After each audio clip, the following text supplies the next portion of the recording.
हरियाणा विधानसभा का शीतकालीन सत्र लगातार जारी है। सत्र का आज दूसरा दिन है और सुबह 11 बजे से ही सत्र की कार्यवाही लगातार जारी है। तो ये बड़ी खबर आपको बता रहे हैं। हरियाणा विधानसभा के भीतर विधायक किरण चौधरी ने बेरोजगारी का मुद्दा उठाया है और इसके साथ ही हरियाणा कौशल रोजगार निगम को लेकर भी सवाल किरण चौधरी की ओर से उठाए गए। साथ ही पूछा कि क्या कभी कच्चे कर्मचारियों को पक्का किया जाएगा। ये बड़ा सवाल जो किरण चौधरी की ओर से पूछा गया। रोजगार के मुद्दे को उठाते हुए कौशल विकास रोजगार के द्वारा गरीबों को रोजगार दिया जा रहा है। कैबिनेट मंत्री मूलचंद शर्मा की ओर से सदन के भीतर जवाब दिया गया। साथ ही कहा कि आरक्षण पॉलिसी का भी भर्तियों में खास ध्यान रखा गया है। तो हरियाणा कौशल रोजगार निगम को लेकर विधायक किरण चौधरी की ओर से सवाल उठाए गए हैं, जिस पर जवाब मूलचंद शर्मा की ओर से दिया गया। बात कर रहा था जैसे हमारे अब पेपर बन रहे हैं, ये एक बहुत बड़ा गंभीर है सवाल है। अभी एडीए का पोस्टें निकाली थी, 600 पोस्टें थी। पेपर किस चीज के? ये तो क्वेश्चन नहीं, ये उसी से रिलेटेड मैं जो बात कर रहा हूं उसी से रिलेटेड है। मेरे ये रोजगार से रिलेटेड मामला है। उपाध्यक्ष महोदय, मेरा कोई वो नहीं, मैं आपको एक छोटी सी रोजगार अलग है, निगम की बात करें। निगम पे पूछा है, निगम की ये उसी के अंदर है। एडीओ लगाए हैं, उसके अंदर जो पेपर की जो 50% क्वालिफिकेशन नेगेटिव मार्किंग की कंडीशन लगा के इतना जटिल बना दे। मेरी सुनो, 600 में से 57 बच्चों को क्वालिफाई करके बैठो आप। और कोई बाकी सबको आप कौशल रोजगार में, वही बात, कौशल रोजगार में लगा दिया उनको। नहीं वो ये है जी मेरे पास। ये अलग से आंकड़ा, अलग से कोई चर्चा हो तो उसमें उठाना ये बात। मुख्यमंत्री ऐसा पेपर बनाओगे तो इसका मतलब सरकार हमारे बच्चों को न ला रहा तो साबित करनी चाहिए। अध्यक्ष महोदय जी, एचकेआरएन में कोई पेपर नहीं लिया जाता। ये एचकेआरएन के माध्यम से नहीं विषय है, ये तो एचपीएससी का। तो फिर एचकेआरएन का वो उसमें मामला नहीं। अभी एचकेआरएन के विषय पर ही सीमित रहे, बाकी चीजें नहीं। वो अलग मामला। कुंडू साहब बैठिए। भारत भूषण बत्रा जी, ये उसमें नहीं है भाई।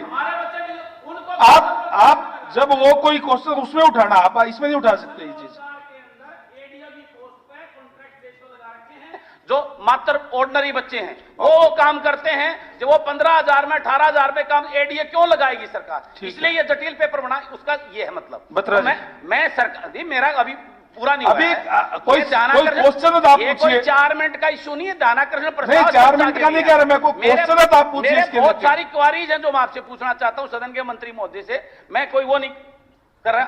अब मैं आपसे ये पूछना चाहता हूं, जो पोस्टें एचएससी ने, एचपीएससी ने उन्हें निकालनी थी, अब कौशल रोजगार निगम में हम भर रहे हैं, तो वो कब तक हैं? उनको आगे स्थायी नौकरी के लिए आगे सरकार की क्या व्यवस्था रहेगी?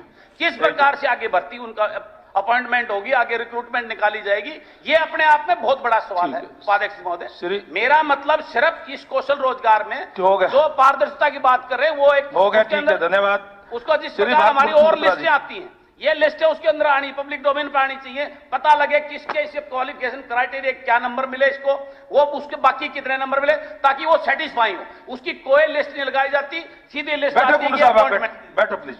ये बहुत गंभीर बैठने का उपाध्यक्ष जी, ये चर्चा के लिए सदन में ये कोई 5 मिनट या क्वेश्चन हुआ और नहीं है जिसके अंदर आप मेरे को टाइम, ये सप्लीमेंट्री क्वेश्चन की है आपका। तो ये मंत्री बत्रा जी,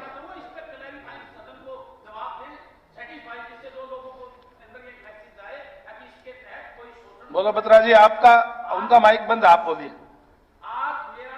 बैठ जाओ कुंडू साहब, आप बैठिए। आपकी होगी बात, हो गया तो होगा। ऑनरेबल स्पीकर सर, सबसे पहले तो what was the need to form this निगम by the government? What was the necessity? Why it has been made a limited company by the government to make such like recruitments? Secondly, had this been with the government bodies, only government bodies, the matter would have been different. कम से कम सरकार के अधिकारी को ये power सारी देते, सब कुछ एक विधि के साथ से वो काम करते, सब कुछ करते, तो तब भी इस बात के लिए संतोष होता कि अधिकारी ठीक काम करके सब कुछ ठीक करेंगे। आपने इंटेंडिंग ऑर्गेनाइजेशन जो साथ में जिसको आपने टेंडर देना है, इस रिक्रूटमेंट का सब कुछ है, उसमें प्राइवेट प्लेयर्स भी बीच में आपने डाल दिए। इसमें है कि intended organization mean all the departments, board, corporation, statutory bodies, universities, public sector undertaking, mission, authorities etcetera under the control of the government. Up to this, it's all right. It's very all right. But also private establishment which sent their intent to deploy manpower to the निगम। अब इनको आपने अख्तियार दे दिए तो वो अख्तियार ये list कहां से आई? अभी करना है या बाद में कर लेना उसमें? आप तो अच्छे वाले विद्वान हैं, वकील हैं, सारा लैंग्वेज पढ़ेंगे। ये तो जो इंडेंट देते हैं, अर्थात जिनको वर्कफोर्स चाहिए, वो गवर्नमेंट का डिपार्टमेंट भी मांग सकता है इस कंपनी से, बोर्ड कॉर्पोरेशन भी मांग सकता है, इवन कोई प्राइवेट एजेंसी भी किसी को वर्कफोर्स चाहिए वो इनसे मांग सकता है। प्राइवेट वालों को कोई कंपनी में डाल करके हमने कोई रिक्रूटिंग एजेंसी नहीं बनाया है, केवल नहीं ऐसा नहीं है। मान लो दूसरे और मानो कोई नौकरी चाहिए, उसके लिए सरकार के पास आ जाए, अपनी नौकरी तो देने की बात नहीं। प्रश्न क्या है? माननीय मुख्यमंत्री जी बता रहे हैं, सुन तो लो आप। एक फैसिलिटेशन दी है। मान लो सरकार को चाहिए 10,000 लोग, 10,000 में ले लिए, अब हमारे पास उसको मान लो नहीं है, कल को प्राइवेट वाला भी को कहता है कि हाँ इन्हीं शर्तों के ऊपर मुझे 100 लोग दे दीजिए, 500 दे दीजिए, 1000 दे दीजिए, और हम अगर एक ट्रांसपेरेंट तरीके से उसको भी 1000 लोग दे देते हैं तो हमारे एक दायरे में से निकल करके होकर जाएंगे, उनको भी तसल्ली रहेगी, उनका ईपीएफ, उनका प्राइवेट फंड, ईएसआई वो सारा कटना शुरू हो जाएगा। आज जो चीज प्राइवेट यानी ठेकेदारों के माध्यम से सारी चीजें चल रही थी, जिसका सरकार भी उपयोग करती थी, बोर्ड कॉर्पोरेशन उपयोग करते थे, यूनिवर्सिटीज उपयोग करती थी, और प्राइवेट जो एंटरप्रेन्योर है, कोई फैक्ट्री वाला है, कोई कंपनी वाला है, वो भी वहीं से लेता था प्राइवेट वाले से। हमने एक सरकारी प्लेटफॉर्म दे दिया सबको। सरकारी प्लेटफॉर्म में अगर कोई लेता है, कल को हम एक ओवरसीज प्लेसमेंट सेल बना रहे हैं, सुनिए, हम ओवरसीज प्लेसमेंट सेल बना रहे हैं, जिसमें अभी तक तो सब प्राइवेट एजेंसी जो है विदेशों में नौजवानों को भेजती हैं और यहां से कबूतरबाजी होकर के दुनिया भर के इलीगल तरीके से भी जाते हैं। कितने ही केस बने हुए हैं। आज मान लो हम अगर सरकारी प्लेटफॉर्म दे देंगे जनता को कि भाई इसके माध्यम से आप जाओ, विदेश में नौकरी मिलती है, तो हम आपको फैसिलिटेट करते हैं, हम क्या गुनाह कर रहे हैं? हम एक एक्स्ट्रा प्लेटफॉर्म दे रहे हैं लोगों को, जनता को। हम कोई प्राइवेट लोगों के माध्यम से चयन करा रहे हैं, ऐसा नहीं है। कंपनी जो है, उस कंपनी में सारे जो गवर्नमेंट के अधिकारी हैं वही हैं, केवल प्राइवेट को फैसिलिटेशन दी है, भाई आपको भी आदमी चाहिए, हमारे पास लिस्ट है, हमारे पास लोगों ने अप्लाई किया है, सरकार को भी, बाहर भी, जहां जरूरत है, नॉर्म्स वही रहेंगे जो उस कंपनी के हैं। डिसेबल्स को क्या रिजर्वेशन इसमें दी जा रही है? गीता जी वो बत्रा जी बोल रहे हैं। क्या बताएंगे कि आज तक कितनी प्राइवेट ऑर्गेनाइजेशन ने आपके निगम के थ्रू लिस्ट एम्प्लॉयमेंट दी? बताइए मंत्री जी बता दें, आप ना बताएं कि कितने लोगों को आपने एम्प्लॉयमेंट दे दी है। ये चलो। सेकेंडली कि इस मेरिट लिस्ट को कौन डिसाइड करता है? जो है मैंने परफॉर्मा जो बनाया है, सारा कुछ मैंने है, इस मेरिट लिस्ट को कौन डिसाइड करता है? उसके बाद ये था कि खानपुर भगत फूल सिंह मेडिकल कॉलेज के अंदर 32 एम्प्लॉइज वहां पर ऑलरेडी वहां पर वर्क कर रहे थे, और वहां पर आप प्राइवेट प्लेयर्स की बात की, वहां पर एक ठेकेदार ने निगम को लिस्ट दी और उनको अप्लाई कर दिया। आप कहते कि प्राइवेट प्लेयर्स नहीं है, आप कहते कि प्राइवेट प्लेयर्स का नाम ही नहीं है। अगर प्राइवेट प्लेयर्स का नाम नहीं है, या जिनको आप एम्प्लॉय करने के लिए जो मेरिट आपके पास नाम रिकमेंड करते हैं, तो बिल्कुल ठीक है। फिर एक प्राइवेट प्लेयर ने ये लिस्ट कैसे दे दी और निगम ने उनको अपॉइंटमेंट लेटर दे दी और उनको हटा दिया। वंस जो भी अपॉइंटमेंट ऑलरेडी हो रही है, नौकरी कर रहे हैं, उसको आप किस कैपेसिटी में हटा रहे हैं, इस बात का उत्तर चाहिए कि ये बहुत बड़ा स्कैंडल, और ये पिटीशन कमेटी के सामने भी मैटर आया है, and government has admitted that this fraud has been committed and inquiry should have been there, और इसका रिप्लाई भी आप दें, and FIR has been registered.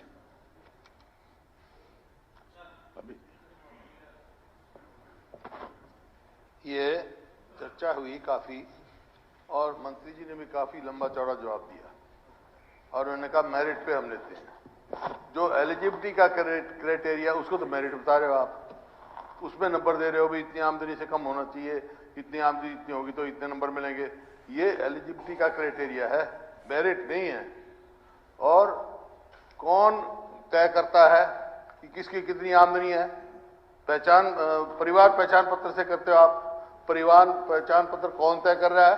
कोई तहसीलदार है, और जो इनकम सर्टिफिकेट या तो कोई तहसीलदार देगा या एसडीएम देगा या कोई मास्टर दे देगा, जो उसको पहचान पत्र आपने लगा रखा है वो दे देगा।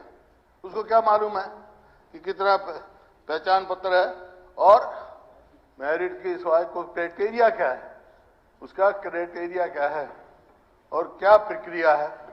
HSSC है, HPCC है, हरियाणा पब्लिक सर्विस कमीशन है, उन्होंने टेस्ट लेते हैं, इंटरव्यू लेते हैं, मेरिट देखते हैं। इसमें कौन सी मेरिट देखी है? कोई जो प्रक्रिया वो अडॉप्ट करे हुए हैं वो कोई करी है इसने? फिर अगर उसी हिसाब से करना तो उनको डिसॉल्व करो। SSB की और HSP Haryana public service commission की जरूरत क्या है? ये एक खिलवाड़ है और इस बात को बिल्कुल हम वो नहीं करेंगे। ये भविष्य के साथ खिलवाड़। मैं आपको एक दिखाता हूं कितना तमाशा हो रहा है इसमें। स्पीकर सर, ये मेरे एक इसको श्रीमती सीमा देवी, ये रोजगार कौशल रोजगार के तहत भर्ती करी गई TGT और 6/12 को भर्ती करी गई और 9/12 को निकाल दी गई। उसने मिठाई बांट दी, 9/12 को निकाल दिया क्योंकि अब रेगुलर यहां आ गई। तो ये क्यों खिलवाड़ कर रहे हो ऐसे बच्चों के भविष्य के साथ? ये खिलवाड़ है और ये एक चोर दरवाजा खोला गया है। सारे कॉन्ट्रैक्ट ना कोई क्राइटेरिया है, ना मेरिट है, क्राइटेरिया इनकम का कर दिया, ना इनकम सर्टिफिकेट कौन दे रहा है। इस किस्म की जो है खिलवाड़ मत करो इनके साथ कहीं भी। इसका जब ये बनाया था उस समय मुख्यमंत्री जी का बयान मैंने पढ़ा था, उसमें उन्होंने कहा था कि ये ठेका प्रथा खत्म करने के लिए है। ये ठेका प्रथा खत्म हो रही है, सरकार खुद ठेकेदार बन रही है। ठेका प्रथा 2 साल के लिए आप भर्ती कर रहे हो, 30,000 रुपए दे रहे हो, ना उसकी प्रमोशन है ना आगे कोई है, कच्चा ही रह जाएगा सारी उम्र। और कितने दिन रहेगा कच्ची नौकरी के लिए? ठेका प्रथा क्या थी? ठेका प्रथा यही थी, कच्ची नौकरी थी। वही आप काम कर रहे हो। चलो मैं इसमें जाता टेंडर में जो होता है बहुत सारे सवाल खड़े। अब ये 32 के 32 आपने देखा। ऐसा काम ऐसी खिलवाड़ मत करो, इसको तुरंत बंद करो। नहीं, मुख्यमंत्री जी हमारे इस बात में एक बार जवाब तो सुने, पूरा बोलने तो दो। अच्छा बोलो। आपने कहा कि ये ठेका प्रथा खत्म करेंगे और एक तरफ कहा आपने कि 25,000 हम भर्ती करेंगे इसमें अभी थोड़े दिन पहले। इसका मतलब ये 25,000 पोस्ट खत्म कर दोगे आप।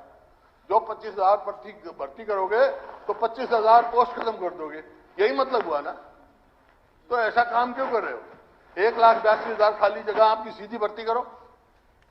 और कोई क्राइटेरिया पढ़े लिखे बच्चों को जो मतलब अफसर लग सकते हैं, आगे जा सकते हैं, उनको कम तनख्वाह में रखना एक उनके भविष्य के साथ खिलवाड़ है। ये हरियाणा के लोग बर्दाश्त करने वाले नहीं है। हम बिल्कुल इसको वो रिजेक्ट करते हैं। इसको तुरंत वापस किया जाए। ये खिलवाड़ कर रहे हो आप बच्चों के साथ।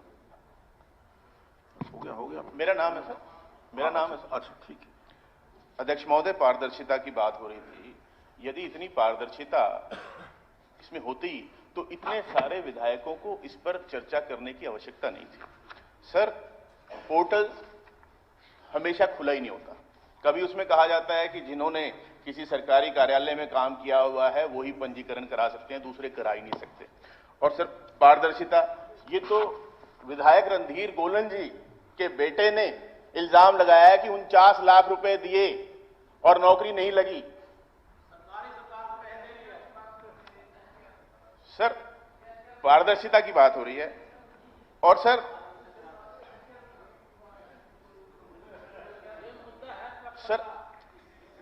जवाब पे बताया गया कि HPSC और HSCC से भी अलग से भर्ती हो रही है। सर, अगर भर्ती हो रही है तो इतनी पोस्टें खाली क्यों हैं?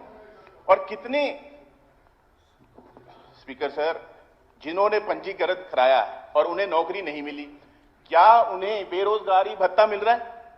लाखों लोग ऐसे हैं, पहले तो वो पंजीकरण नहीं करा पा रहे। जो पंजीकरण करा लेते हैं और नौकरी नहीं मिल रही, क्या उन्हें आप बेरोजगारी भत्ता दे रहे हैं? ये मेरा प्रश्न है सर। और दूसरा भी, कितनी भर्तियां HSCC के माध्यम से हुई हैं, वो तो बाईपास हो गया। पक्की नौकरी नहीं है। जो आदमी, जैसे अभी हुड्डा साहब ने भी कहा कि 6 दिन बाद निकाल दिया, किसी को 2 महीने बाद निकाल दिया, किसी को 6 महीने बाद निकाल दिया, उनका भविष्य क्या? तो शोषण तो युवाओं का सर हो रहा है। यहां पे शोषण तो है। कहां जाएंगे वो? तो जो भर्ती HSSC, HPSC के माध्यम से होनी चाहिए वो कौशल रोजगार के माध्यम से ना किया जाए, और इसके अंदर जो बताया गया कि पारदर्शिता नहीं है, उस पारदर्शिता को बढ़ाया जाए। थैंक यू, धन्यवाद। मूलचंद जी, रिप्लाई जी। नहीं, हो गया, बस हो गया। आपने बहस का विषय नहीं है। मूलचंद जी बैठो। नहीं है जी। अध्यक्ष जी उत्तर मैं दे रहा हूं इसका। एक मिनट उत्तर में दे रहा आप कुल्लू जी बैठ जाइए, आपका समय हो चुका। नहीं, आफ्ताब जी बोलिए। नहीं, बिल्कुल नहीं। सर, जो कौशल रोजगार निगम के तहत 10-10 साल से शहीद हसन खां मेडिकल कॉलेज में जो बच्चे कार्यरत थे ठेकेदारों के तहत, उनको निकाल के और ठेकेदारों द्वारा ही नई सूची डाल के उनको, मतलब 10 साल के उनका जो कार्य वो था अनुभव, उसको भी नजर, ये मतलब इसकी सच्चाई है। मेडिकल कॉलेज के बच्चे जो लगे हुए थे वो हर रोज धरने पे और प्रदर्शन पे कि उनके नाम बदल के और उनकी लिस्ट को चेंज करके, ये पारदर्शिता है इसके HRKM की कि उनकी नजरअंदाज कर दिया गया उनके क्राइटेरिया को। तो इस तरीके से तो फिर ये बिल्कुल ही सारा उसके भविष्य के उसके बच्चों को जो है, उनको यही नहीं पता कि कितने दिन के बाद, इतने 10 साल के बाद भी उनको तो निकाल दिया, और जो 6 महीने से थे उनको कर लिया गया। और वही ठेकेदारों जैसे भगत फूल सिंह का बताया, इस तरीके का ये करा गया। ये बिल्कुल ट्रांसपेरेंसी नहीं है, इसमें बिल्कुल बच्चों के साथ धोखा हो रहा है। थैंक यू, धन्यवाद। अब आदरणीय मुख्यमंत्री जी रिप्लाई। अध्यक्ष महोदय, पहला विषय तो ये है कि आज के जितने भी ध्यानाकर्षण प्रस्ताव हैं, ये केवल HKRN को लेकर के ही हैं, ना कोई HPSC को लेकर के हैं, ना कोई स्टाफ सिलेक्शन कमीशन को लेकर के हैं, ना बेरोजगारी को लेकर के हैं। थोड़ा सीमित रखेंगे तो उसमें थोड़ा सबकी संतुष्टि भी होगी, जो प्रश्न चाहिए। एक मिनट, ऐसे नहीं वरुण जी, ऐसे बिल्कुल नहीं, बिना पूछे नहीं। आप चल बैठिए। तो इसलिए एक तो विषय है। दूसरा मेरा कहना है कि HKRN एक विशेष पर्पज से बनाया गया है, और जैसा पहले मंत्री जी ने भी उसमें बता दिया और हमारी बहन किरण जी ने भी उसको स्वीकार किया कि ये आउटसोर्सिंग का जो ठेकेदारों के माध्यम से हम भर्ती करते थे, लोगों को लेते थे, ये उसका एक विकल्प है। वो जो सारी शिकायतें आती थी, वो शिकायतें ना रहें और हम उनकी शोषण से कैसे युवकों को बचाएं, क्योंकि सैलरी कम है ये हमको पता है। उस सैलरी में से भी उनका और शोषण होता रहे। किसी को पहले एडवांस में ले लिया, फिर उनके बैंक में खाते में डाल दिए, किसी का PF जमा नहीं कराया, किसी को ESC की सुविधा नहीं दी। वो सारी चीजें खत्म करने के लिए हमने उसको वहां से लिया है। तीसरा, ये एक नया पोर्टल है, पहली बार बना है, इसमें कोई कमी नहीं होगी ऐसा कोई दावा नहीं है। कुछ कमियां इसमें मान लो है तो चर्चा में से निकलेंगे, उसको ठीक किया जाएगा, निश्चित किया जाएगा। चौथी बात, इसमें भर्तियां अभी मात्र 4-5 हजार ही हुई है। बाकी तो जो पिछले ठेकेदारी पर चल रहे थे लोग, उनको इसमें पोर्ट किया गया है ताकि वहां की सूची से निकाल करके इसमें डाल दिया जाए। जो कठिनाइयां उनको वहां आ रही हैं वो यहां बंद हो जाए, और उनकी सहमति से ये सब कर रहे हैं, बिना सहमति के नहीं कर रहे। बल्कि एक जांच का विषय हम जांच करेंगे कि जो पहले भर्तियां आउटसोर्सिंग हो रही थी, उसका ना तो कहीं हमारे HR डिपार्टमेंट में HKRS में कोई रिकॉर्ड होता है, ना उसकी तनख्वाहें हमारे सिस्टम में से DD उसमें से जाती हैं।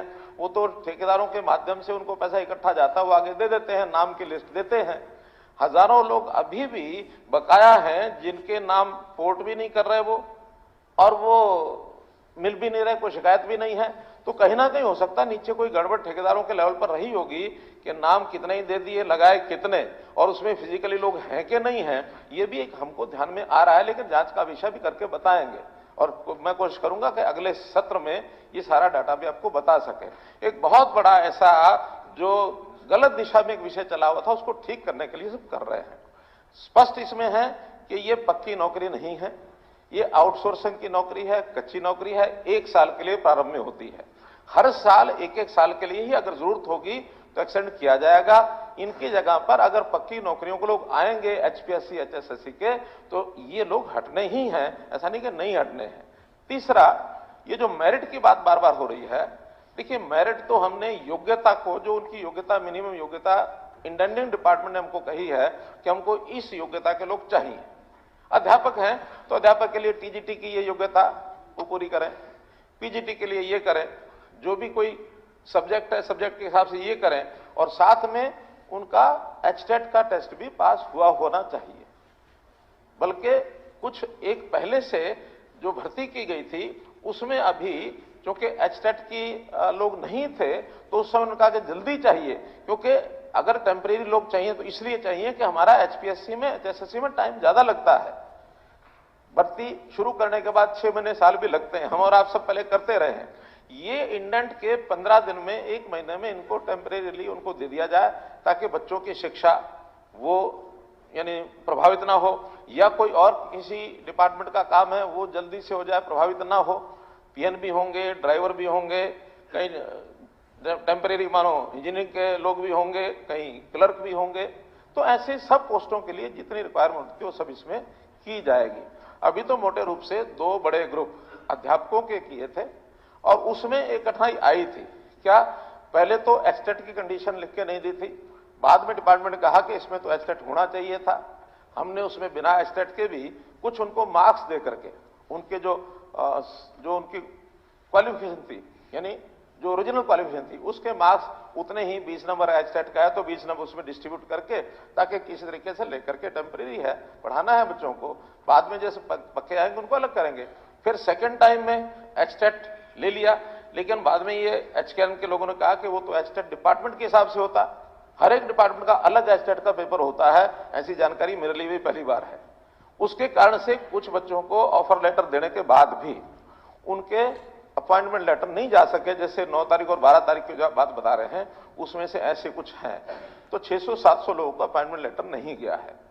2000 सिलेक्ट हुए थे, 1400 के लगभग ज्वाइन हुए, 600 लोग अब इसमें रह गए। आगे उनकी जैसी आवश्यकता होगी उनकी मेरिट के हिसाब से जो फाइनल मेरिट है उसको सिलेक्शन में फिर आ जाएंगे तो फिर लगेंगे। तीसरा, कोई एग्जाम नहीं है इसमें, मेरिट एग्जाम से तो नापी जा सकती है। या तो क्राइटेरिया क्या है, प्राथमिकता क्या है, बोर्ड ऑफ डायरेक्टर्स उनके सामने विषय रखा जाता है, वहां वो क्राइटेरिया प्रायोरिटी तय करते हैं। क्राइटेरिया में क्वालिफिकेशन तो अनिवार्य है ही है जो मांगते हैं। दूसरा क्राइटेरिया, एक तो जितना लोकलाइज हो सके उतना लोगों को लेना चाहिए। ये जो ट्रांसफर आता है थोड़ी तनख्वाह का आदमी और 200 किलोमीटर दूर उसकी बारी आएगी, हो सकता है प्रारंभ में तो कह दे हाँ हाँ ठीक है, क्योंकि उसको नौकरी नहीं है, घर खाली बैठा है, वो 100-200 किलोमीटर दूर की भी हाँ करेगा। बाद में वही कहेगा मेरी थोड़ी तनख्वाह है जी, वो आपके हमारे सबके पास जाएगा, मुझे तो घर के पास चाहिए।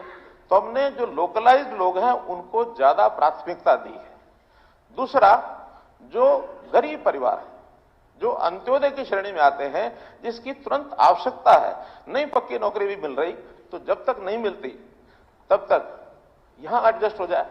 तो उसके अंदर जो 1 लाख से भी नीचे क्राइटेरिया जिनका है, यानी परिवार की इनकम। अब आप कहते हैं कि किसने तय किया? देखिए, परिवार पहचान पत्र में बहुत पारदर्शी तरीके से हमने 70 लाख परिवारों का रजिस्ट्रेशन किया है, और 70 लाख परिवारों में जिनकी गरीबी रेखा से नीचे, वो भी हरियाणा में ही तय की है पहली बार। जो अभी तक 1,20,000 रुपए वार्षिक थी, 10,000 रुपए प्रति महीना, हमने उसको बढ़ा करके 15,000 किया, ताकि और थोड़ा लेवल यानी गरीबी रेखा का ऊपर हो जाएगा तो ज्यादा लोग इसमें समाहित होंगे। और ये परिवार अब लगभग 30 लाख के आसपास है। जो हमने कल भी परिवार पहचान पत्र के माध्यम से जो राशन कार्ड की बात कही है या और जो क्राइटेरिया कहा है, ये 30 लाख परिवार है। 30 लाख परिवारों में उस योग्यता का कोई व्यक्ति मिलता है। और आयु भी ये जो 30 और 35 साल के आसपास का है, इसको प्रायोरिटी दो, क्योंकि इससे बड़ी आयु का व्यक्ति भी वो कहीं ना कहीं एडजस्ट हो चुका है। और जो खास करके एजुकेशन क्वालिफिकेशन ये 30 साल तक 35 साल तक तो फिर भी अपने एजुकेशन का न्याय कर सकता है। बाकी चीजें बड़ी आयु का व्यक्ति शायद उतना न्याय, हमने हालांकि 45 साल 47 साल भी आयु रखी हुई है, रिजर्वेशन में 47 साल है। अब हम विचार करें कि 47 साल का एक व्यक्ति, उसको नौकरी देंगे और वो बच्चों के साथ न्याय कर पाएगा? 8 साल बाद 10 साल बाद रिटायर होने वाला है वो। तो इसलिए एक आदर्श आयु की जो सीमा और जिसकी बहुत ज्यादा जरूरत है वो 30 और 35 साल का है, उसको प्रायोरिटी। लेकिन बाकियों को लगाना नहीं, ऐसा नहीं है, बाकियों थोड़े मार्क्स कम कर दिए। अभी हमने जिले को एक इकाई माना था कि एक जिले के लोगों को प्राथमिकता दी जाए। विचार आया कि जिला भी कई बार बड़ा होता है, अब सिरसा जिला, डवाली भी वही है, और नाथुरी चोपटा भी उसी में है, डिंग भी उसी में है, दोनों का मिलाकर के 80 किलोमीटर की दूरी है। तो इसको ब्लॉक के हिसाब से एक श्रेणी बनाई जाए कि ब्लॉक के अंदर है तो ज्यादा मार्क्स दिए जाए, जिले में थोड़ा उससे कम दिए जाए, एडजॉइनिंग जिले में और कम दिए जाए। और हमारी कोशिश है कि ऐसी कच्ची नौकरी जो है वो एडजॉइनिंग जिले से ज्यादा दूर के व्यक्ति को बेशक भी टाला जाए, वहां कहीं जरूरत पड़ेगी वहां देखेंगे। इसलिए ये सारे क्राइटेरिया जो बनाए हैं, इस क्राइटेरिया के आधार पर योग्यता, हाँ अनुभव। एक प्रारंभ में ये था कि एचकेआर में शुरू में जो अनुभवी लोग हैं, जो हरियाणा सरकार के ही किसी विभाग से, बोर्ड कॉर्पोरेशन से, क्योंकि वहां वो कच्चे नौकरी वाले हटते तो हैं ही हैं। जैसे ही हमारा जोर है कि एचपीएससी की, एचएससी की नौकरी को बढ़ाओ, जब वो बढ़ाएंगे तो उनकी जगह जो लगे हुए हैं उन्हीं पोस्ट के अगेंस्ट ही हैं, वो हटेंगे तो उनको पहले प्राथमिकता दो, अनुभव के मार्क्स अलग से दो। अनुभवी लोगों को सबको रजिस्टर कराया था, जिनका अनुभव नहीं था उनका नहीं कराया था। विषय आया कि प्राइवेट अनुभव को भी इसमें शामिल करो। प्राइवेट अनुभव की ऑथेंटिसिटी कोई नहीं कर पाएगा, क्योंकि प्राइवेट के अनुभव की सर्टिफिकेट कौन लेके कहां से आएगा? कोई आपके हमारे हाथ में है कुछ? किसी भी फैक्ट्री से, किसी भी कंपनी से प्राइवेट का सर्टिफिकेट बना के लाएगा और फिर वो बाद में कहेंगे कि ये सब तालमेल हो गया, खेल हो गया। तो इसलिए जो ऑथेंटिसिटी जिस डिपार्टमेंट की है, बोर्ड कॉर्पोरेशन की है, अनुभव उसी का माना जाएगा और किसी का अनुभव भी हम मान नहीं सकते। तो ये अनुभव का विषय। फिर इसमें कल क्या होगा? आखिरी चिंता जायब है। 21 साल के बाद, 2 साल 4 साल बाद इसकी जगह कोई आएगा, ये हटेगा। अब सारी उम्र के लिए लगने वाला नहीं है। हम ये कहते हैं कि अच्छा सारी उम्र की चिंता इसकी, वो तो पक्की नौकरी वाला ही सारी उम्र का उसका प्रावधान है। जो कच्ची नौकरी के, ठेकेदारी के या हरियाणा कौशल रोजगार के, इनको सारी उम्र के लिए हम कोई व्यवस्था बना नहीं सकते, ना हमारा कोई इसके अंदर कोई स्टैच्यूटरी कोई प्रावधान हो सकता। एक साल मैंने बताया, वो 3 दिन का मैंने बताया, वो योग्यता के अंदर गड़बड़ हुई है। उसमें 600-700 लोग बचे हैं जिनकी योग्यता पूरी नहीं थी, लेकिन उनको ऑफर लेटर चला गया, अपॉइंटमेंट लेटर नहीं दिया।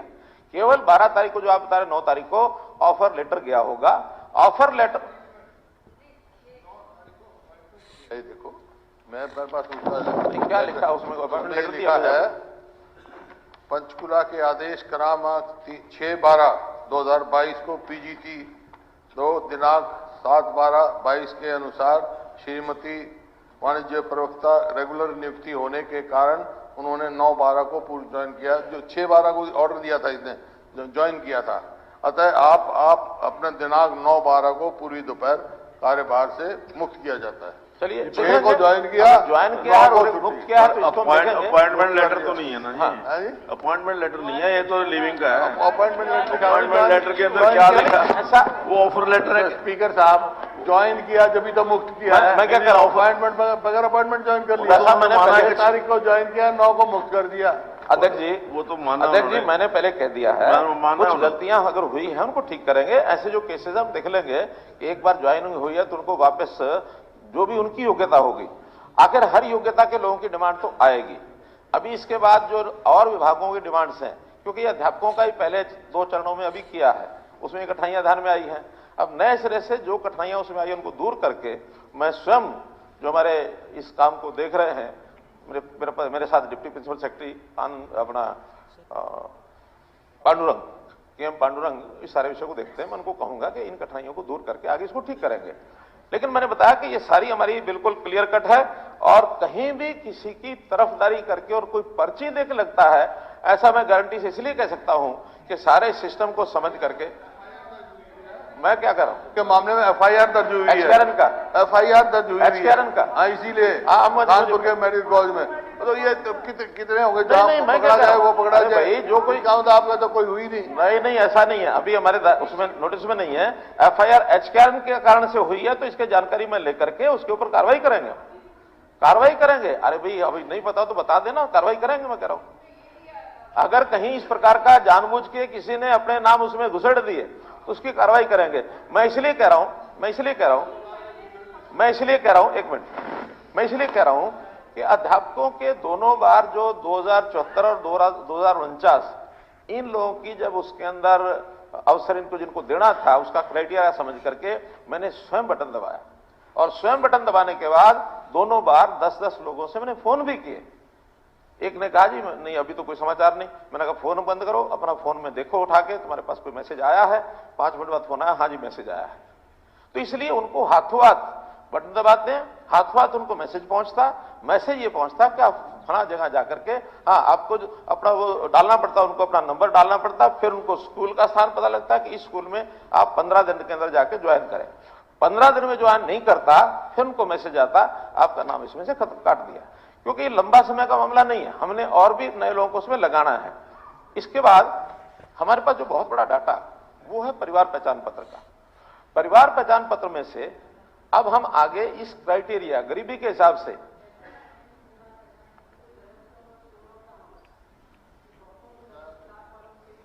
चलिए परिवार पहचान पत्र की बात कर लेंगे, लेकिन अभी जो हमारे पास ऑथेंटिक डाटा है हम उसी में से ही जो योग्यता के लोग मिलते हैं पहली प्रायोरिटी है उनको देना।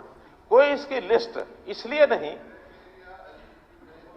इनकम है बेसिक और तो कोई मेरिट है नहीं, कई चीजें इनकम की है, कई चीजें इनकम की है, उसमें उसके हिसाब से आप बढ़ा रहे हो। नहीं देखिए तो इनकम सर्टिफिकेट कौन दे रहा है ये मेरे को बताओ। कोई सर्टिफिकेट नहीं चाहिए। कैसे आ जाए, मैं बता रहा हूं, कैसे इनकम वेरीफाई मैं बता रहा हूं आगे के लिए भी सुन लीजिए। हमारे 70 लाख परिवारों की 70 लाख परिवारों की किसके परिवार की क्या इनकम है, हम इसमें कई राउंड के अंदर उसकी वेरिफिकेशन करा चुके हैं। और जहां तक सर्टिफिकेट का विषय है, किसने पहचान की है, किसने इनकम, देखिए पहले तो एक लोकल टीचर लगा रखे थे, पहले उनको तो क्या मालूम है। मैं बता रहा हूं, या तो इनकम सर्टिफिकेट या तो इनकम का बता रहा हूं, ऑथेंटिक कहीं भी जाओ हिंदुस्तान में, या तो तहसीलदार इनकम टैक्स देगा या इनकम टैक्स अफसर देगा। इनका मतलब मैं बता रहा हूं ना, पहचान पत्र की इनकम टैक्स सुन लीजिए कल को हुड्डा साहब सुन लीजिए, इनकम की बात कर रहा हूं। कल को रिट होगी, अरे रिट होगी तो मैं संभाल लूंगा। फालतू मिल गई तो बेचारा घर आ जाएगा। मैं क्या कह रहा हूं, ये हम संभाल लेंगे। हाँ परिवार पहचान पत्र में जो इनकम है, और आप सबको मैं निवेदन करता हूं, सभी हाउस को निवेदन करता हूं कि इनकम को लेकर के कभी भी कोई गलती आए तो एडीसी के पास भेजिए। एडीसी इसको वेरीफाई कराएगा, और एडीसी तहसीलदार से तो ऊपर ही होता है। एडीसी तहसीलदार से ऊपर होता है ना। एडीसी की वेरिफिकेशन के बाद उसकी इनकम दर्ज होती है, कोई अपने आप नहीं कर सकता। नहीं शुरू कर रहे हैं, शुरू सुन तो लो। हम किसी सर्टिफिकेट पर आईडी और पहचान पत्र जिस तरह बने हैं, जितनी गलतियां हुई हैं आप सबको मालूम है, मालूम है नहीं, हमारे को मालूम लग जाएगा। कोई उसकी ऑथेंटिसिटी नहीं है। देखिए या तो कोई हम उस हिसाब से नहीं चलते, कोई एक लिस्ट 2011 में बैठ के बना दी, नाम दे दिया SECC socio economic caste census, और आज भी उसमें लाखों आदमी हमने जो काटे हैं जिनके राशन कार्ड, किसी की इनकम 4 लाख, किसी की 3 लाख, किसी के 5 लाख, और इन 11 सालों में जितने लोग एम्प्लॉई हो गए बेरोजगारों में से सबके नाम उसमें थे, किसी ने कटवाया नहीं। आखिर 9 लाख लोगों को अगर कटा और 12 लाख नए लोगों को बनाया है, इसका मतलब 12 लाख लोगों का अधिकार कौन खा रहे थे? ये जो इनएलिजिबल 9 लाख लोग परिवार है, ये उनका अधिकार खा रहे थे। अब आगे ये सारा विषय डायनेमिक रहेगा। पेंशन कट गई 5 लाख, तो पेंशन क्यों बनवाई? सवाल तो ये है, जब आपने 2 लाख रुपया सेल्फ डिक्लेरेशन पे होनी चाहिए। 2 लाख रुपए की ये आपने बनाई थी, उसके अंदर पहचान के भी परिवार पति पत्नी की इनकम बुजुर्ग की 2 लाख से ज्यादा नहीं होनी चाहिए, हमने नहीं बनाया। उसके बाद भी आपके समय भी हम भी उसको शुरू में चेक नहीं कर पाए। 4 लाख 3 लाख 5 लाख सब परिवार, जितने साल मैं रहा उतने साल आपको हो गए। अब मेरी बात कह रहे हो। नहीं वो तो 8 साल क्या करते रहे आप? अपनी भी कह रहा हूं, क्या करते रहे? मैं आपकी भी कह रहा हूं, अपनी भी कह रहा हूं, लेकिन अब गलत काम कोई बर्दाश्त नहीं करेंगे। बहस की बात नहीं है, गलत बात कोई बर्दाश्त नहीं करेंगे। तजर्बे से सीखना चाहिए कुछ। मैं कहता हूं, मेरे तजर्बे सीखो। गेस्ट टीचर भर्ती किए थे इस तरह जिस तरह आपने आज तक उनके बेचारे को लेकर नहीं हुई, उनको कितनी मुसीबतों का सामना करना पड़ता। तो ऐसा काम क्यों कर रहे हो आप? ये कुछ नहीं है। ये हुड्डा साहब आप या तो आप कह रहा हूं, नहीं या तो एक छोटी बात सुन लो, एक छोटी बात सुन लो। आईना उठाया ना करो, आईना उठाओ तो पहले खुद देखा करो। वही मैं कह रहा हूँ आपको, दिखाया करो। वही मैं कह रहा हूँ, आईना खुद तो वही मैं कह रहा हूँ। आईना तो आपने उठाया, दूसरों को आईना तो और मैं उठा दूंगा आपका आईना, तो छोड़ो इस बात की। मैं लेकिन मैं आईना उठा के देखो क्या किया आपसे नहीं हूँ, मैं हरियाणा के युवाओं के भविष्य से हूँ, जिसके साथ खिलवाड़ हो रही है यहाँ। हम युवाओं को बिल्कुल ये कौशल युवाओं को नौकरी देना, कौशल रोजगार युवाओं को काम निगम के जो अवसर है देना, ये बिल्कुल हमारा काम भविष्य है। के साथ खिलवाड़ जब है। देंगे, भविष्य जब से देंगे। खिलवाड़ है, ये नहीं हम ये बता आपकी तरह नहीं है। नहीं, मैं बता रहा हूँ आपको। ये आपकी तरह नहीं है। अच्छा काम करो तो मेरा बात करके सीएमआई के अच्छी साथ बात है। फोटो छुपाते रहते हैं और उनको कहते हैं 36%, बुड्ढा साहब 40%, प्लीज 40%। आमने सामने नहीं है, एक बार आप बोल लीजिए। आप एक बार अगर आपने मेरे को क्या नहीं आप अपना वो मेरा पक्ष रख नाम लेके कह रहे लीजिए। हैं और मैं खड़ा बैठा सुनता रहूं। अगर नहीं वो मेरा नाम लेकर मैं बैठा सुनता रहूं। नहीं सुनने की बात नहीं है, आप बोलिए, मैं मना नहीं कर रहा, तो लेकिन आमने सामने वैसे बहस करना ठीक नहीं है। आप बोलिए, मैं कहूंगा कि मुख्यमंत्री जी से भी निवेदन करूंगा, पर जब मुख्यमंत्री जी जब मुख्यमंत्री जी बोल रहे हैं तो फिर मेरा निवेदन है। मैं तो शुरू में कह दिया था, फिर इन्होंने वो मुद्दा उठाया, फिर और नहीं, जब एक बार मुख्यमंत्री जी बोल रहे हैं, मेरा निवेदन ये है कि आप बीच में इंटरफेयर ना करें, बीच में इंटरफेयर ना करें। हाँ जी, वो मान रहे हैं सुधार करने की होगी, जरूरत करेंगे। मैंने बताया कि कोई कमी रही है उसको सुधार करेंगे, लेकिन केवल इसलिए कि हमने किसी बात का यानी केवल विरोध करना है, वो विरोध करने के लिए। और मैं एक और बात बता रहा हूं, हमारे सारे समय में जितने काम हुए हैं उसमें कुछ शब्दों का कटाक्ष हमारे विपक्षी मित्र करते हैं। क्या करते हैं? हम आएंगे पीपीपी को खत्म कर देंगे, हम आएंगे पोर्ट उड़ा देंगे, हम आएंगे मेरिट वेरिट को फाड़ के फेंक देंगे। मैं क्या कह रहा हूं? मेरी बात पूरी सुन लो, उड़ा साहब मेरी बात पूरी सुन लो। नहीं मैं तो अभी बात बोल लेना, तो फिर उसके बाद आप बोल लेना। मेरी बात सुन लो, बाद बोल लेना ना, मेरी बात सुन लो, मेरी बात पूरी सुनो। मैं आज इस सदन में बहुत ही दावे से कह रहा हूं कि जितनी बार ये ज्यादा बोलेंगे कि पीपीपी खत्म कर देंगे, मेरिट वेरिट को फाड़ देंगे और ये सब टाइटल, अरे आपने नहीं कहा किसी और विपक्ष, मैंने आपका नाम नहीं लिया, मैंने इनका नाम नहीं लिया, मैंने इनका नाम नहीं लिया। मैंने कहा कि विपक्ष के लोग कहते हैं, विपक्ष के लोग खाली ये नहीं है, विपक्ष के लोग और भी हैं, विपक्ष के लोग ये हैं और कह रहे हैं कि पोर्टल वोटल सरकार भी पोर्टल से चला लेना, विधानसभा भी पोर्टल से चला लेना। विधानसभा तो नेवा से चल रही है, ये पोर्टल से ही चल रही है और ये पोर्टल तो खूब लागू करेंगे। इन पोर्टल से ही ये भ्रष्टाचार का जो खाना है ये सब खत्म करेंगे और ये पोर्टल के माध्यम से ही जो बेरोजगारी, मैं कह रहा हूं हमने इतना कर दिया है कि इसकी तकलीफ इतना कर दिया है कि तकलीफ क्यों हो रही है? तकलीफ इसलिए हो रही है कि जो इनके सहारे से जो लोग, एक फौज खड़ी हुई थी जो कमीशन खाने और जो तरह तरह की दलालियां करनी, आज वो सारी खत्म हो रही है और सब लोग बेरोजगार हो रहे हैं। वो बेरोजगार का आंकड़ा बार बार इसीलिए गिरा रही है कि लोग बेरोजगार हो गए। तो इस बेरोजगारी की लंबी लाइन जो उस प्रकार के लोग हैं उनकी सबकी लगने वाली है। एक मिनट उनको बना। मुख्यमंत्री जी, मलिक साहब, उगला भगत मत बनो। आपके लीडर खड़े हैं, इतनी भारी करप्शन है प्रदेश में, कोई पहचान नहीं किसी। आपके लीडर खड़े हैं, वो आपका। लेकिन मैं बहुत सारी बातें करना चाहता हूं।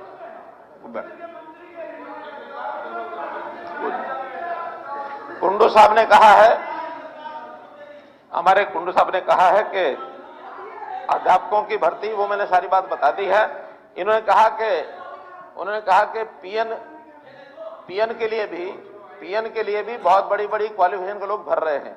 देखिए, पहली बात तो यह है कि अभी खुली भर्ती, और वैसे बोलते रहोगे बीच में, बैठ जाइए आप। पहली बात तो यह है कि हमने इस प्रकार की भर्ती के लिए उसमें अलग से नहीं जाता है कुछ भी। कोई एक रिक्वायरमेंट होती है, उसमें जो लोग भरते हैं, एक्सपीरियंस के लोग पहले लिए जाते हैं, बाद में उसमें जो क्वालिफिकेशन के हिसाब से लिए जाते हैं, क्वालिफिकेशन के नाते से कोई भी नौकरी होती है, मेरिट का मतलब होता है उसकी हायर क्वालिफिकेशन के हिसाब से उसको दी जाए। क्योंकि आज कोई ऐसी कंडीशन या कोई ऐसा सिस्टम नहीं है, किसी भी सरकार में नहीं, अपने में नहीं, कि इस नौकरी के लिए इससे ऊपर की कॉलेज के लोग नहीं लिए जाएंगे। अगर कोई बेरोजगार है और अपनी मर्जी से ज्यादा क्वालिफिकेशन वाला लोअर मेरिट पर लोअर एक कैटेगरी की सर्विस पर आना चाहता है तो उसको रोक नहीं सकते हैं। हाँ, उसके लिए खुला है, उसके लिए खुला है मैदान, क्या कि वो अपनी आगे की नौकरी के लिए, जो पहले कभी होता था कि किसी भी डिपार्टमेंट से उसको एनओसी लेनी पड़ती थी, हमने एनओसी का प्रावधान खत्म कर दिया कि उसको एनओसी नहीं लेनी है। कहीं भी नौकरी कर रहा है, उसके बाद वो चाहे एचसीएस आईएएस भी बनना है तो सूचना देता जाए और आगे बढ़ता जाए, सूचना देता जाए, आगे बढ़ता जाए। लेकिन प्रारंभ में जीवन स्टार्ट करने के लिए अगर उसको छोटी नौकरी भी मंजूर है, वो लेगा, उसके हित में, उसकी सुविधा में। अगली बात, एचकेआरएन में भी जब ये कई तरह की पोस्टें आएंगी तो हमने ये भी नियम बनाया हुआ उसमें कि पहले हायर एजुकेशन की पोस्टें उसको भरा जाएगा। मानो अगर 10 पोस्टें एमए के लिए उपलब्ध हैं तो एमए वालों को उसका अवसर दिया जाएगा। इसके बाद अगर बीए वालों की उपलब्ध हैं तो बीए की उसमें एमए भी आएगा, बीए भी आएगा।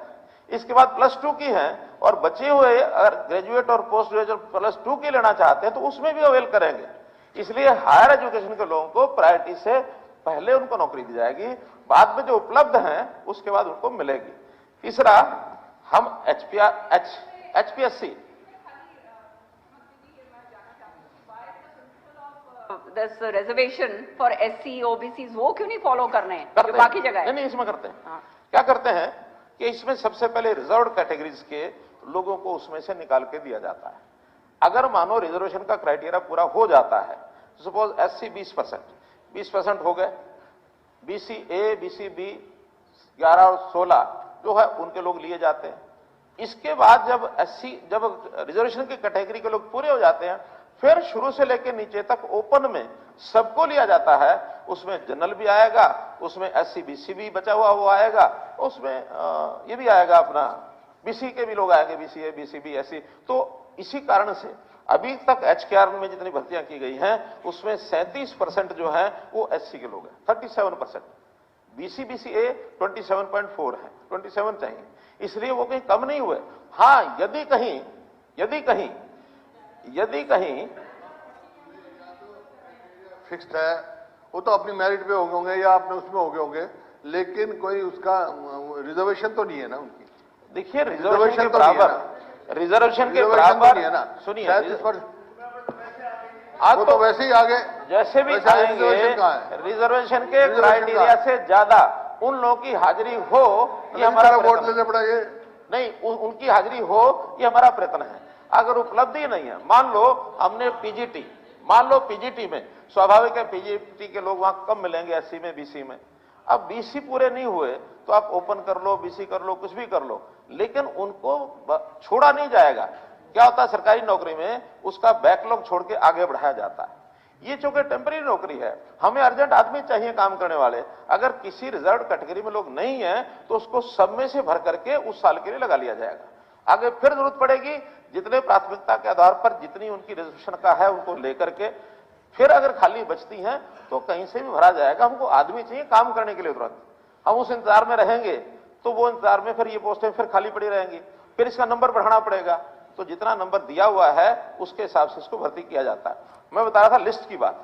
लिस्ट इसलिए नहीं कि जो क्राइटेरिया तय कर लिया, उस क्राइटेरिया में अपर जो लोग आते हैं उनको सबको ऑफर लेटर भेज दिया जाता है, क्योंकि कोई लिस्ट तो बहुत लाखों की बनेगी, सबको डाल ही नहीं सकते हम। तो जो क्राइटेरिया है उसमें जिनकी सिलेक्शन आ गई वो कंप्यूटराइज्ड है, कंप्यूटर ने ले लेना है। हाँ, एक चीज जो अभी तक नहीं हो रही थी उसको हम करेंगे कि क्राइटेरिया के मार्क्स क्या क्या हैं, वो आज के इस विषय में ध्यान में आ रहा है, इसको हम ओपन करेंगे।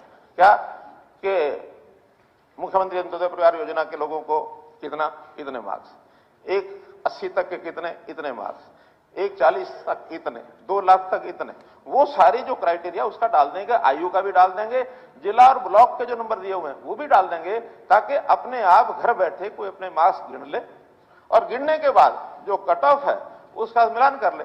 अगर कट ऑफ से नीचे रह गया तो नौकरी नहीं मिलेगी, कट ऑफ से ऊपर आ गया तो क्राइटेरिया की आपने बात कही अच्छी है, गरीब से गरीब आदमी को मिलनी चाहिए, प्रायोरिटी मिलनी चाहिए, लेकिन ये तय कौन कर रहा है, इस बात का सवाल है। परिवार पहचान पत्र जो है सही जस्टिफाई नहीं कर रहा है, ये बहुत सारी शिकायतें हैं, इस बात को हमारे को मंजूर नहीं है। इस वास्ते ये जो है कौशल जो निगम है इसको आप छोड़ दो क्यों फिर कैसे ये क्या काम करेगा? या इसका मतलब क्या हुआ? या आप ये बताइए मेरे को, सबॉर्डिनेट सर्विसेज कमीशन में भी यही क्राइटेरिया लागू होगा? वहां कोई एग्जाम नहीं लेंगे, वहां कोई इंटरव्यू नहीं लेंगे, कल को ये आते हैं, आप रेगुलर निकालते हैं, यही अप्लाई करेंगे, इनका कोई एग्जाम नहीं होगा? मैं बता रहा हूँ, ऐसा काम नहीं, मैं बता रहा हूँ ना, एक लाइन में बता रहा हूँ। बताने से नहीं, हम भी यही नहीं, एक लाइन में बता रहा हूँ, बच्चों से भविष्य से खिलवाड़ एक मत लाइन करो। में बता रहा हूँ। देखिए, जो नौकरियां आपने बताई वो सब पक्की गवर्नमेंट की नौकरियां हैं, परमानेंट नौकरियां हैं। परमानेंट नौकरियों का क्राइटेरिया एकदम अलग होता है, लेकिन जो कच्ची नौकरी है, आउटसोर्सिंग की नौकरी है, टेम्परेरी 1 साल के लिए है, हम जरूरतमंद को दे रहे हैं, इसका और उसका कोई मुकाबला नहीं कर सकते। ये सब लोग अपने जो वहां का क्राइटेरिया है उसके हिसाब से अप्लाई करेंगे, कर सकते हैं, एग्जाम देंगे, पास होंगे, क्यों नहीं होंगे? अभी देखिए, पक्की नौकरियां खत्म कर दो, देखिए सब कच्ची भर्ती अब करते रहो। इसके लिए भी एक और नई, सब कच्ची एक भर्ती नई करते घोषणा कर रहा हूं मैं, एक नई घोषणा कर रहा हूं। सुनिए, देखिए, समय समय पर बहुत से चेंजेस व्यवस्था में, सिस्टम में होते रहते हैं। उसमें सबसे बड़ा एक चेंज होता है कि किस विभाग में कितनी पोस्टें चाहिए, कितनी जरूरत है, कितने लगे हैं, कितने खाली रह गए। समय के हिसाब से बहुत चेंजेस में होते हैं। अब 2 चेंजेस मैं आपके ध्यान में ला रहा हूं। एक चेंज तो टेक्निकल युग आ गया है।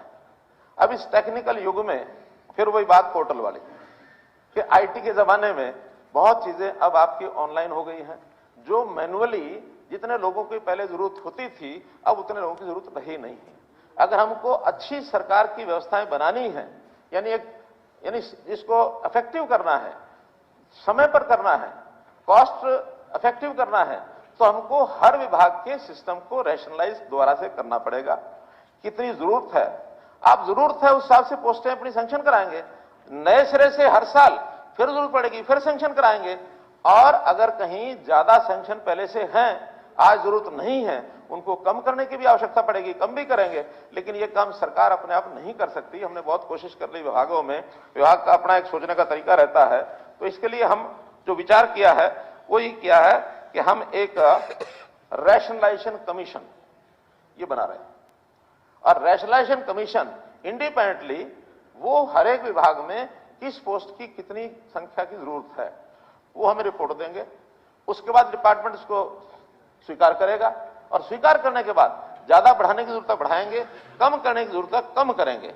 अब इसका दूसरा 7वां उदाहरण बता रहा हूं। बात आती है स्कूलों में, वही बता रहा हूं। 1400 स्कूल से लेके 9700 मैं बता रहा हूं, स्कूलों में टीचरों की पोस्ट का खत्म हो गई, बता रहा हूं। ऐसा तो नहीं होगा? बता रहा हूं, बेरोजगारी बढ़ रही है, जब तो नंबर 1 आ गया हम बेरोजगार, और ये मैं बता रहा हूं के चक्कर में बेरोजगारी बढ़ा दोगे। हाँ, नहीं, बेरोजगारी पर भी बोलूंगा। आज मैंने अगर थोड़ा संभाला तो इसलिए संभाला कि सबकी तसल्ली हो जाए। जहां तक स्कूलों की बात है, पहली बात तो हम ये ध्यान करें, अब वो बात जो मैं बता रहा हूं, पता नहीं उस पर हम खुश होंगे या चिंता का विषय होगा। हमारी आबादी की दर अब लगातार कम हो रही है। आबादी की दर लगातार कम हो रही है। 0 से लेकर 10 साल तक हमारी आबादी जो है अब मात्र 12% है, 9% है, और 10 साल से 20 साल तक 12% है, 20 साल से 30 साल तक ये 18% है, यानी 10-10 साल के।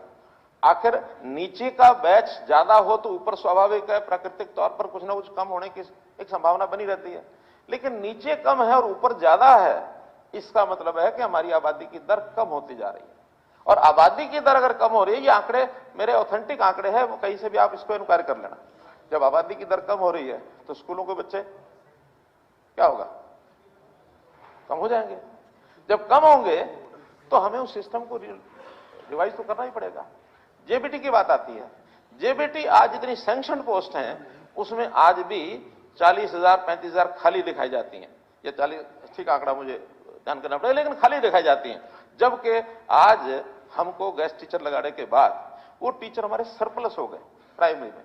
और सरप्लस को बचाया कैसे जाए, तो मैंने पिछली बार भी सेशन में बताया था कि जो नॉर्म था 1:30 की था, जिसमें हम करेंगे नॉर्म्स 1:30 था, उसको हमने 1:25 किया, ताकि ये गेस्ट टीचर इनको हम खपा लें, इनको खपा लें।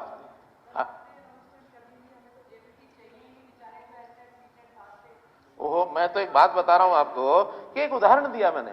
ऐसे ही हर क्लास में या हर उसका जो उसके क्या बोलते हैं स्कूल का एक 5वीं से 8वीं मिडल का नहीं, उसको एक फेज, चलो उनमें हर एक में प्राइमरी कितने, टीजीटी कितने, पीजीटी कितने, अब वो सब्जेक्ट वाइज भी चाहिए, टीजीटी पीजीटी, पीआरटी तो सब्जेक्ट वाइज नहीं चाहिए, तो उनका सबका मूल्यांकन करना पड़ेगा। स्कूलों में विद्यार्थी कितने हैं इसका देखना पड़ेगा। ऐसे ऐसे स्कूल, बच्चे कितने, 5 प्राइमरी स्कूल, 8, 10, नॉर्म क्या है, किसी भी प्राइमरी स्कूल में 2 पीआरटी टीचर होने जरूरी हैं। 10 बच्चों पर आप 2 टीचर रखेंगे तो आपको सिस्टम को संभालना कि नहीं संभालना। हमने 145 स्कूल बंद किए इसलिए कि उनमें 20 से कम संख्या थी। उनको वाहन व्यवस्था दी है कि आपको टेम्पो चाहिए, टेम्पो, या कहीं बस जाती होगी, मानो छोटा बच्चा बस में नहीं जाता, 3 व्हीलर है, कुछ भी व्यवस्था वहां के पेरेंट्स और टीचर करेंगे। उनका पैसा तय कर दिया, पर बच्चा पर किलोमीटर इतना पैसा हम उनको रिलीज करेंगे ट्रांसपोर्ट के लिए, ताकि साथ के स्कूल में 2 किलोमीटर, 1 किलोमीटर से ज्यादा जो स्कूल है उसमें 1 किलोमीटर के अंदर है तो उसका कोई प्रावधान नहीं है। कई जगह तो 1 किलोमीटर के अंदर 2 प्राइमरी स्कूल, ये भी स्थिति देखने को मिली है एक ही गांव में। पॉलिटिकल डिसीजन कई बार हम करवा लेते हैं, लेकिन उसका इंपैक्ट क्या पड़ता है इसका ध्यान करना चाहिए। इसी प्रकार से बिल्डिंग्स का हम उपयोग करेंगे।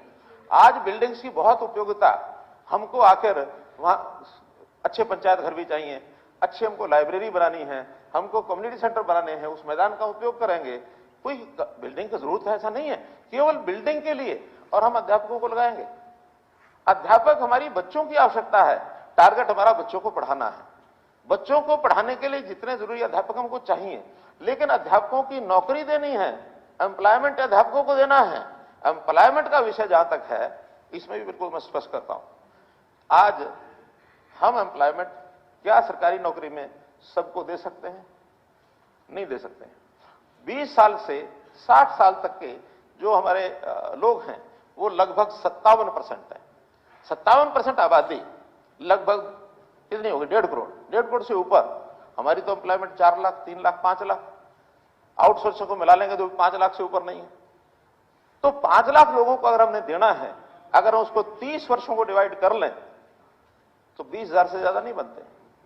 आखिर 30 वर्ष नौकरी करता है, 25 भी करता तो कितने? 5 लाख को 25 से 20,000, 20,000 से ज्यादा नौकरियां हम एक साल में पक्की ऑन एवरेज नहीं दे सकते।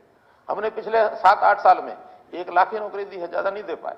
और अभी भी और 2 साल में 50-60 हजार, 1 लाख जितनी भी बनेंगी, हम उसमें सारा प्रयत्न कर रहे हैं कि हम अपनी सारी पोस्टों के हिसाब से, जरूरत के हिसाब से, नोट पोस्टों के हिसाब से, जरूरत के हिसाब से एचपीएससी की नौकरी एचपीएससी में, स्टाफ सिलेक्शन कमीशन स्टाफ में, और जहां इमीडिएट जरूरत है एचकेआर में दे करके जल्दी से जल्दी भर्ती को पूरा किया जाए। ये बैकलॉग कोविड के दिनों का जरूर हमारा हुआ है, उसको सबको हम पूरा करेंगे। तो इसलिए मैंने रोजगार पर भी बताया, एचकेआर पे भी बताया, क्राइटेरिया भी बताया। मेरिट जो है केवल क्वालिफिकेशन है, ये होगी। कोई भाई भतीजावाद, कोई किसी के साथ ऐसा नहीं है कि किसी के कहने पर हमने, मैं आपको चैलेंज करता हूं, हमारे जितने विधायक है, मैं आपको चैलेंज करता हूं, मैं यहां पहली बात तो एचकेआर की करो, अभी आप, मैं उसके पर भी बोल दूंगा जब बोलूंगा, लेकिन उस पर भी 1 घंटा मुझे लगेगा। एचपीएससी और एचएसएस में 1 घंटा और लगेगा मुझे। नहीं, अभी एचकेआर मैं एचकेआर का चैलेंज कर रहा हूं।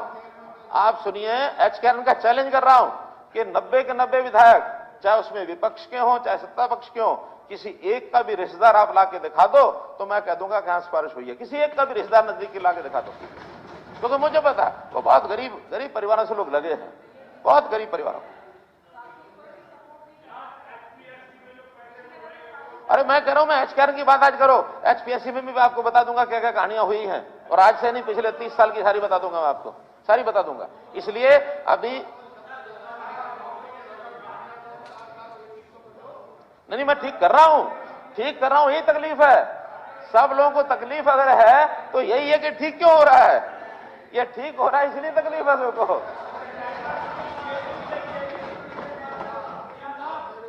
आईना देखना चाहिए।